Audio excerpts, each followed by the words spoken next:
ఒకానొకప్పుడు సౌనకాది మహర్షులందరూ నైమిసారణ్యమును చేరినటువంటి వారి దీర్ఘ సత్రము అనే పేరుతో ఒక సత్రయాగాన్ని మొదలుపెట్టారు.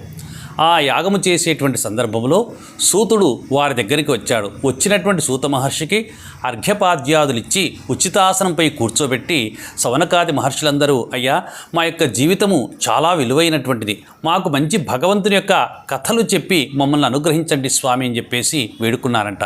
యౌవని అవతారమెల్ల భూతములకు సుఖమును వృద్ధిని సురిది చేయు, యౌవని చరితంబు హృదయంబు చేర్చిన భయముంది మృత్యువు పరువు పెట్టు, యౌవని పదనదినే పారు జలముల సేవింప నైర్మల్య సిద్ధి కలుగు, యౌవని శుభనామమే ప్రొద్దునుడు వంగ బంధ సంతతులు వాయు, తపసులెవ్వని పాదంబు తగిలి శాంతి తెరవుగాంచిరి, వసుదేవ దేవకులకు ఎవ్వడు దయించే తత్కథలెల్ల వినగ ఇచ్చ పుట్టెడిన్ ఎరిగింపు మిద్ధ చరిత.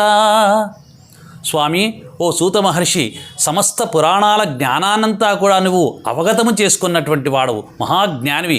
అలాంటి వాడివి మాకు శ్రీ మహావిష్ణువుకు సంబంధించినటువంటి ఆయన అవతారాల్లో దివ్యమైనటువంటి లీలామానుష వేషధారిగా వచ్చినటువంటి కృష్ణ పరమాత్ముని యొక్క చరిత్ర చెప్పి మమ్మల్ని అనుగ్రహించండి స్వామి, కృతార్థులను చేయండి స్వామి అని చెప్పేసి వేడుకున్నారు. ఎందుకంటే ఆ కృష్ణ పరమాత్ముని యొక్క రూపాన్ని ఒక్కసారి చూస్తే చాలంట సమస్త జీవులకు సుఖము కలుగుతుంది. ఆయన యొక్క రూపాన్ని ఆపాద మస్తకం ఒక్కసారిగా దర్శనము చేసుకుంటే ఎన్నో జన్మముల నుంచి చేసుకున్నటువంటి పాపము పటాపంచలైపోతుంది అని చెప్పనన్నారు. అంతేకాదు ఆయన యొక్క నామము నారాయణ నారాయణ అనేటువంటి నామాన్ని ఎవరైతే హృదయంలో ఉంచుకుని నిరంతరము స్మరణ చేస్తూ ధ్యానము చేస్తూ మననము చేస్తూ ఉంటారో వారికి ఈ జన్మములో కలిగినటువంటి సంసార బంధములు ఉత్తర జన్మములలో రాకుండా వారు దివ్యమైనటువంటి వైకుంఠ పదాన్ని చేరుకుంటారు.